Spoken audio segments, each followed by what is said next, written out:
13 juin 2025, Israël bombarde l'Iran. Moments ago, Israel launched Operation Rising Lion. 12 jours de conflit, et selon les derniers bilans, 900 morts iraniens et 28 morts israéliens.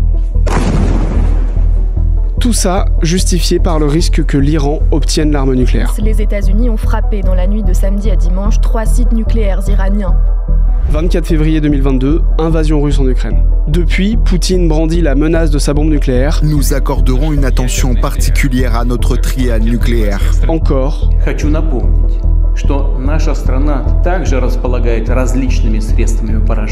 Et encore.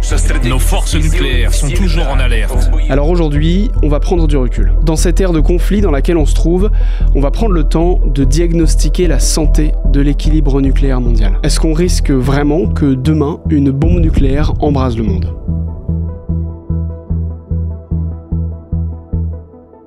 Depuis 1968, la quasi-totalité de la communauté internationale s'est engagée à ne pas faire proliférer la bombe nucléaire. C'est le sens du traité de non-prolifération, aussi appelé TNP. D'après ce texte, les 5 pays qui ont testé l'arme nucléaire avant le 1er janvier 1967 sont autorisés à la détenir. Ce sont les États-Unis, la France, le Royaume-Uni, la Chine et la Russie. Tous les autres États non dotés et signataires de ce traité se sont donc engagés à ne pas développer la bombe nucléaire. Pour faire respecter ces obligations, une institution a été créée. C'est l'Agence internationale de l'énergie atomique. Elle s'assure que ces pays n'aient pas un programme nucléaire militaire. Et puis il y a 3 États qui n'ont pas signé le traité et qui ont développé une arme nucléaire sans contrevenir au droit international. C'est l'Inde, le Pakistan et Israël qui, lui, petite particularité, n'a jamais affirmé publiquement avoir la bombe. Et enfin, la Corée du Nord qui est sortie du traité en 2003 et a réalisé son premier essai nucléaire en 2006. On a donc 9 États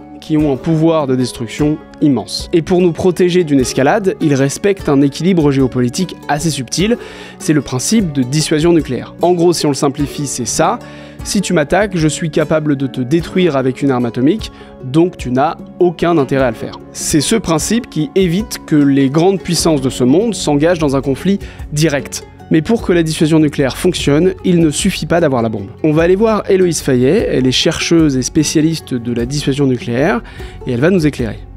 La dissuasion nucléaire, elle repose sur 3 types de crédibilité. Déjà une crédibilité technique. Pour que votre adversaire soit dissuadé par vos armes nucléaires, eh bien, il faut qu'elles fonctionnent. C'est pour ça notamment que les États font des tirs réguliers de leurs missiles balistiques sans tête nucléaire, évidemment. Ensuite, il y a une capacité opérationnelle. C'est-à-dire que votre adversaire doit être certain que si jamais le chef d'État appuie sur le bouton, eh bien l'arme nucléaire va partir.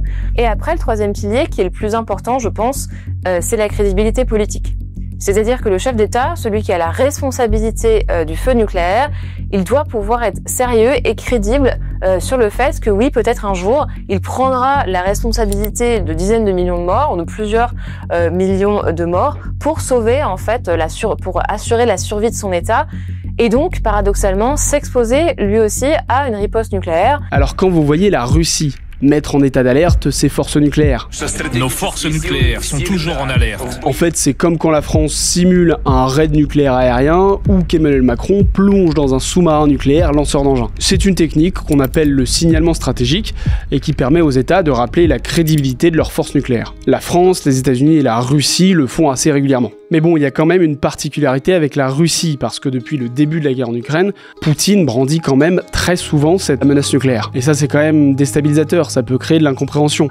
On sait pas ce qui est vrai, on sait pas ce qui n'est pas vrai, on sait pas ce qui est de la menace, ce qui est sérieux ou pas. Mais il y a aussi le développement de nouvelles armes qui peuvent venir brouiller ce jeu subtil. Vous avez probablement entendu parler de l'Oreshnik. Il a notamment été utilisé en Ukraine, sur la ville de Dnipro, en novembre 2024. Et il fait partie de cette catégorie de missiles qui sont capables de porter à la fois une charge conventionnelle, classique, et une charge nucléaire. Je vous en parle parce que ce missile, il est la source de beaucoup d'inquiétudes. Genre, à tout moment, la Russie lance l'Oreshnik avec une charge nucléaire, et nous, on n'est pas au courant parce qu'on s'imagine qu'il porte une charge classique.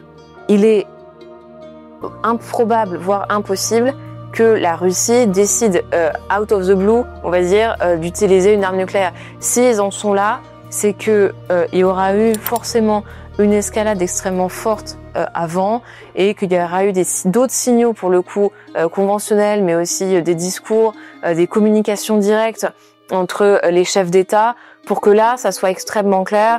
La prochaine étape, c'est potentiellement l'utilisation d'une arme nucléaire. Donc sur l'utilisation de l'Oryachnik, à aucun moment on s'est dit que les Russes allaient utiliser une arme nucléaire contre l'Ukraine. Mais c'est certain que la prolifération en fait de ces missiles à double capacité, c'est quand même assez dangereux pour la stabilité stratégique. Le signalement stratégique, des fois, ça peut être très compliqué de faire en sorte que le destinataire du message, il comprenne bien ce que vous vouliez dire. Et donc c'est pour ça qu'il est très important en parallèle de maintenir des dialogues ouverts. Et justement, entre les 5 États qui ont testé leur arme nucléaire avant 1967, les dialogues ouverts, ils sont quand même très ancrés. Si jamais il y a une incompréhension, ils peuvent la clarifier lors de réunions. Mais s'il commence à y avoir plus de pays disposant de l'arme atomique, ça peut complexifier la donne. On va partir à la rencontre d'Emmanuelle Maître. Elle est chercheuse à la Fondation pour la recherche stratégique et elle va nous apporter quelques éclairages. Quand les États-Unis notamment et l'Union soviétique ont négocié le traité de non-prolifération dans les années 60, il y avait une idée principale qui était de dire la dissuasion nucléaire apporte une forme de stabilité, mais si on commence à être une dizaine, une vingtaine, une trentaine à être dans ce jeu-là, ça va être absolument impossible de comprendre les dynamiques, de maîtriser les dynamiques, et forcément à un moment, ça va augmenter le risque d'utilisation de l'arme nucléaire. Alors quand de nouveaux acteurs ont voulu profiter du pouvoir de dissuasion de la bombe nucléaire, il y a eu beaucoup de questionnements. Est-ce qu'un chef d'État comme Kim Jong-un est suffisamment rationnel pour ne pas lancer une bombe nucléaire? Est-ce qu'un gouvernement comme le Pakistan est capable de conserver ses armes nucléaires à l'abri face aux groupes insurrectionnels terroristes? Et est-ce que les chaînes de commandement sont suffisamment fiables? Et aujourd'hui, je crois que, par exemple, pour la Corée du Nord, on s'aperçoit qu'il y a sans doute finalement une forme de rationalité, parce que ça fait maintenant plusieurs années qu'ils ont l'arme nucléaire, et de manière plus ou moins spontanée, il y a quand même une forme de dissuasion qui s'opère avec la Corée du Nord. 이로부터 우리는 이미 더 이상 핵무기를 만들지도 시험하지도 않으며 사용하지도 전파하지도 않을 것이라는 데 대해 Et aussi, je pense qu'on a vu le duopôle Inde-Pakistan être stabilisé par la possession d'armes nucléaires. C'est ce qu'on appelle le paradoxe d'instabilité-stabilité. C'est que si deux pays qui sont déjà en conflit obtiennent l'arme nucléaire dans des dimensions similaires, ça peut favoriser le risque de conflit de basse intensité, mais ça réduit le risque de conflit de très haute intensité. Bon, au final, on se retrouve avec 9 pays qui ont l'arme nucléaire et l'équilibre semble tenir bon. Mais en parallèle, il y a le cas de l'Iran. Cette nation ne se rendra jamais. On va en discuter avec Hamdam Mostafavi. Elle est directrice adjointe de Libération et aussi spécialiste du Moyen-Orient. On sait depuis une vingtaine d'années à peu près que l'Iran développe un programme nucléaire qui n'est pas seulement civil, mais qui est aussi militaire. Pourquoi ? Parce que c'est le seul pays en fait qui fait de l'enrichissement de l'uranium sans avoir a priori d'armes atomiques. Grâce à des inspections de l'AIEA, on a découvert que l'Iran enrichissait l'uranium jusqu'à 60%, sachant que pour faire une bombe atomique, en gros, il faut enrichir l'uranium jusqu'à 90%. Et qu'en gros, une fois que tu as la technologie pour enrichir l'uranium à 60%, c'est une question de jours pour enrichir à 90%. Après, une fois que tu as ton uranium enrichi, il faut le mettre sur une arme. Donc ça, c'est un processus aussi technique. On ne sait pas à quel point les Iraniens ont la connaissance pour militariser cela, mais on peut imaginer qu'ils ont acquis quand même en 20 ans une certaine connaissance dans le domaine. Comme je vous l'expliquais, pour maintenir un bon équilibre nucléaire, il faut des relations, des liens de communication qui soient solides. L'objectif, c'est d'éviter une incompréhension autour de la bombe nucléaire qui pourrait mener à une catastrophe. Et par rapport à ça, le cas de l'Iran est quand même un petit peu particulier. De fait, le régime qui est en place en ce moment en Iran, celui de la République islamique, est assez isolé. En tout cas, ils sont dans une tension très forte avec les pays occidentaux, notamment avec les États-Unis.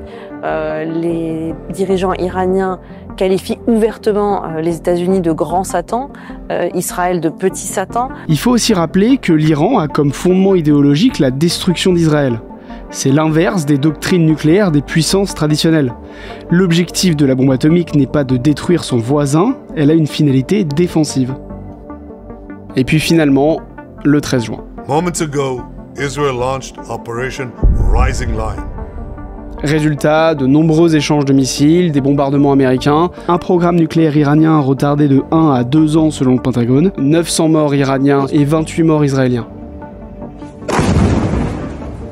Les Iraniens, ces dernières années, étaient plutôt repartis dans un cycle de négociation. Il faut quand même rappeler qu'il y a eu un accord important en 2015, un accord par lequel les Iraniens acceptaient de faire réguler leur programme nucléaire, d'avoir les inspections de l'AIEA et d'avoir une transparence en fait sur leurs activités. C'est Donald Trump lui-même qui a mis fin à cet accord, et c'est vrai que par contre, depuis que cet accord s'est achevé, on a beaucoup moins de visibilité sur leur activité nucléaire. Par contre, depuis plusieurs semaines, depuis le retour de Donald Trump au pouvoir, les Iraniens étaient rentrés dans un cycle de négociation. C'est aussi pour ça qu'ils ne s'attendaient pas du tout à ce que leurs installations soient attaquées. Depuis les attaques israéliennes, beaucoup d'experts soulignent qu'en fait, l'Iran jouait déjà sur le tableau de la dissuasion. Il semblait utiliser la stratégie de la latence nucléaire. C'est une technique de certains États candidats à la prolifération, comme le Japon par exemple. En gros, on fait savoir qu'on a toutes les capacités techniques pour développer la bombe atomique. Comme ça, on bénéficie de la protection qu'apporte le principe de dissuasion sans avoir besoin de détenir une arme nucléaire. Mais l'attaque d'Israël et les bombardements américains ont fait voler en éclats cette stratégie. L'épisode là qu'on vient de voir avec entre Israël, États-Unis et Iran, effectivement, je pense qu'il y a deux leçons très opposées qui peuvent en être tirées par les États candidats à la prolifération. Donc il y a des États d'un côté qui peuvent se dire ça ne vaut pas la peine de se lancer dans la course à l'arme nucléaire ou de maintenir en fait cette ambiguïté et cette stratégie de latence nucléaire. Du coup, les États peuvent se dire, soit on abandonne tout et on investit dans des forces conventionnelles et on se joint par exemple à une alliance nucléaire, ou alors d'autres États peuvent se dire, comme cette stratégie de latence nucléaire ne fonctionne pas, eh bien autant aller très vite vers la construction d'une arme nucléaire. Ce 2 juillet, l'Iran a validé une loi qui suspend la coopération avec l'Agence internationale de l'énergie atomique. Il y a donc une possibilité que l'Iran décide de sortir du traité de non-prolifération et de continuer à développer son programme nucléaire militaire, mais cette fois-ci de manière beaucoup plus souterraine et beaucoup plus clandestine. Bon, ça ne veut pas dire qu'il y a une nouvelle course à l'armement nucléaire qui se profile, qu'on va voir des bombes nucléaires popper dans tous les pays du monde, mais d'un côté, les pays qui l'ont déjà commencent à moderniser leur arsenal, et de l'autre, on observe que la Chine accroît son stock d'armes nucléaires. Elle est encore en dessous de ce que possèdent les États-Unis et la Russie, mais ça crée une pression aussi du côté américain pour se demander s'il leur faut à nouveau accroître l'arsenal pour répondre à la menace russe et potentiellement chinoise conjuguée. Mais aujourd'hui, les États-Unis ne sont pas nécessairement une menace parce qu'ils pourraient augmenter le nombre de leurs armes atomiques. Non, c'est plutôt parce qu'ils ont à leur tête un homme qui sème les graines du chaos dans cet équilibre nucléaire pourtant fragile. La dissuasion nucléaire et le signalement stratégique nucléaire, c'est pas quelque chose qu'il faut être pris à la légère. Ça se fait à l'aide de discours qui sont censés être très calibrés et cette diplomatie par tweet de Donald Trump, il est en roue libre. Quand il réagit par exemple au propos de Dmitry Medvedev, l'ancien Premier ministre et ancien président de la Fédération de Russie, s'est exprimé sur les réseaux sociaux par rapport au fait que la Russie avait des armes nucléaires et que potentiellement il pouvait aider l'Iran à en construire, ce qui n'est pas du tout l'intérêt stratégique de la Russie, et c'est pas ce qui se fait actuellement.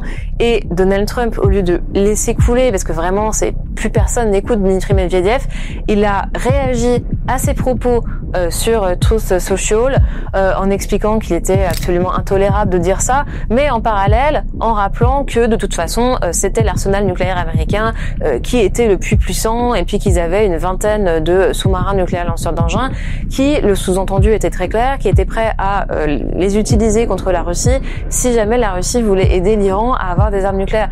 Donc on est vraiment sur un niveau, ce que je disais, de désinhibition autour de la parole nucléaire qui est à mon avis extrêmement grave, parce que je pense que in fine ça risque de la transformer un peu en une sorte de super arme conventionnelle, ne serait-ce aussi parce que on s'éloigne de plus en plus d'Hiroshima et de Nagasaki. Ça fait quand même 80 ans cette année, et donc je pense qu'on a de moins en moins en tête les conséquences humanitaires de l'utilisation d'une arme nucléaire, son potentiel destructeur, et que ça devient en fait un peu une arme comme les autres, alors qu'en fait ça l'est pas du tout.